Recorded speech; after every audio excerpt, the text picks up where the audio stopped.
আমরা দাঁড়িয়ে দাঁড়িয়ে শুনছিলাম যে দেখছি দাদু গাছের তলায় বসে আছে, গরমের সময় খালি গায়ে বসে আছে, হাওয়া খাচ্ছিল। তা আমরা দু চারটে কথা জিজ্ঞাসা করব ওনার সাথে যে কীরকম পরিস্থিতির মধ্যে ওনারা দিন কাটায়, যে এত কাছাকাছি নদী আপনারা দেখতেই পাচ্ছেন, সেই নদীর পাশেই আমরা বসে আছি। যে কোনো মুহূর্তে সেই সুন্দরবনের রয়্যাল বেঙ্গল টাইগার জাম করে আসতেই পারে, যে কোনো পরিস্থিতির মধ্যে আসতে পারে। তো আমরা ভাবলাম যে দাদুর সাথে যে কথাটা আমরা শুনছিলাম ওনার মুখ থেকে আপনাদের যদি শোনাই, তাহলে আপনারা বুঝতে পারবেন যে সুন্দরবনের মানুষরা কিভাবে এখানে বসবাস করছে, কতটা ভয় তাদের মধ্যে থাকে, বা কিভাবে সেই ভয়ের মধ্যে দিয়েও তারা এখানে বসবাস করে।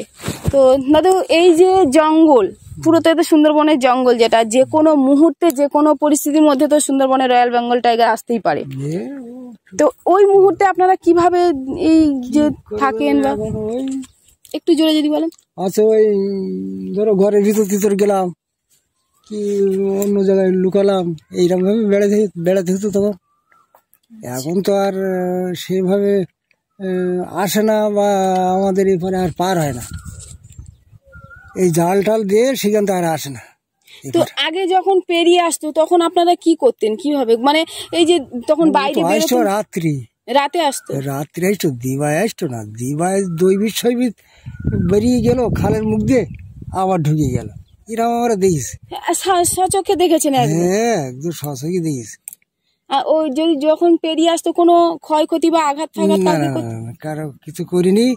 তা ওই রাত্রিরে যে ক্ষতি করতো, গরু টরু ধরতো। কখনো মানুষ কিরকম আক্রমণ করে? হ্যাঁ, মানুষও করিয়েছে, কালীতলায় কুড়োলো। আচ্ছা, অনেক দিনের কথা সেসব। এখন আর ওইসব ওঠে না, আর যায়ও না কালীতলার দিকে টিকে। আর এখন এধারে পার না হলে তার ওদিকে যাবে কি? একদম তো পুরো মানে দেখতে কিনারা শেষ এখানে বলতে পারবো আমরা। হ্যাঁ, যে নদীটা আসছে শেষ। হ্যাঁ, একদম গাঢ়, আর পরস্পর ইয়ে হয়ে যাচ্ছে না, পুরো নিয়ে যাচ্ছে। আপনি এই জঙ্গল করেন, এই যে জঙ্গলে যান?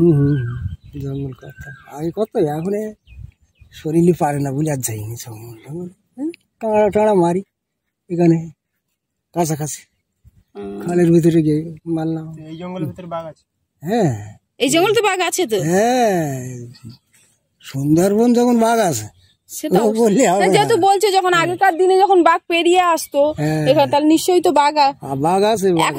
এখন এই যে ধরো বর্তমানে কথা বলছি, এখন কি কোনো সারা শব্দ বা কোনো কিছু পাওয়া যায়? না, পাওয়া যায় না, এধারে পাওয়া যায় না, আমাদের এই সাইডে পাওয়া যায় না। তা ওই রায়মঙ্গল আছে না, ওখানে দেখেছেন?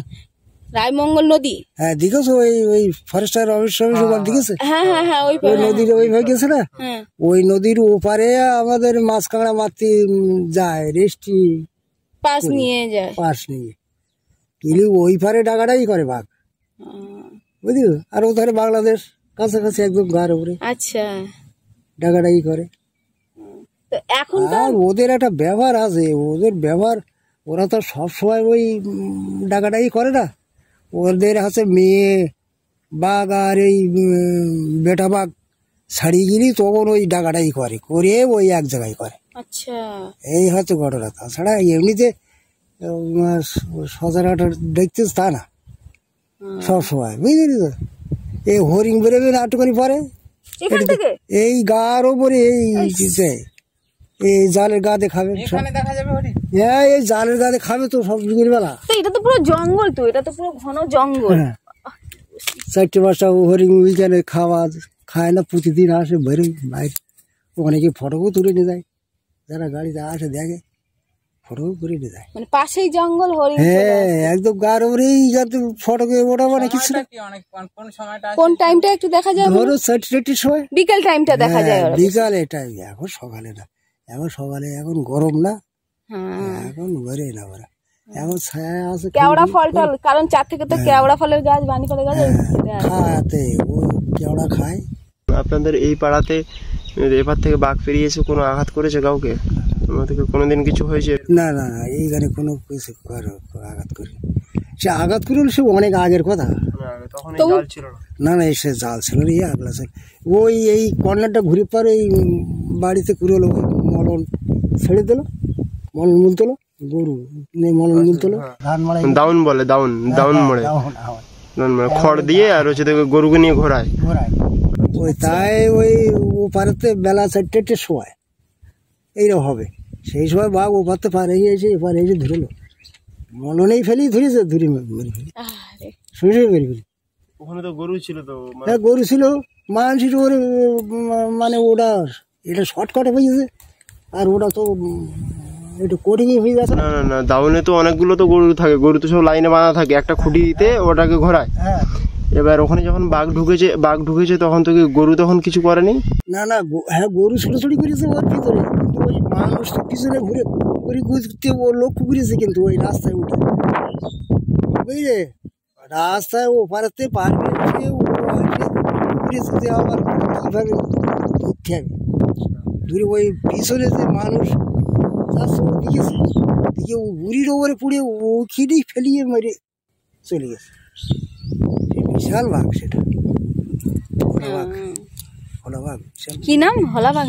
ভোলা ভোলা ওই ভোলা বাঘ বলে, ওর নাম ছিল হলাবাগ? না না ওই যে মদটা আচ্ছা আচ্ছা বাঘ আচ্ছা বলি না আমরা। আচ্ছা আচ্ছা আচ্ছা আচ্ছা আচ্ছা, হ্যাঁ সেই পুরুষ বাঘ যেটা হলাবাগ বলা, হ্যাঁ পুরুষ ও বাঘ, আচ্ছা, পুরুষ হ্যাঁ। বাঘ, হ্যাঁ। তো আপনারা দেখতেই পাচ্ছেন হ্যাঁ। এই সেই জঙ্গলটা সেখান থেকে বহু বছর আগে, এখন বর্তমানে বলছে এখন আওয়াজও পাওয়া যায় না, না না এখন আওয়াজটা নেই, হয়তো ওরা ভিতরের দিকে যত জঙ্গল আছে ভেতরের দিকে চলে গেছে। তো কিন্তু হরিণটা দেখা যায়, বানর বানর হ্যাঁ হ্যাঁ হ্যাঁ হ্যাঁ, হরিণ বানরটা দেখা যায়, বানর বাঘের এখানে তো অতটা ভর্তি যায়, বাঘের অতটা উৎপাদ নেই। বানর টানর এখানে ভর্তি যায় একদম। আচ্ছা একটু আগে শুনছিলাম আমরা ওই দিকটা যখন ছিলাম, তখন মানে বাড়ির বউরা বলছিলেন, মানে গৃহবধূরা বলছেন যে বলে গ্রামে যখন মানে আগে যখন পেরিয়ে আসতো 4টের আগে নাকি সব রান্না বান্না করে ঘরে ঢুকে থাকতো। হ্যাঁ আচ্ছা, খুব আগলা ছিল তো, এই সব জাল টান দেওয়া ছিল, আগলা ছিল তখন।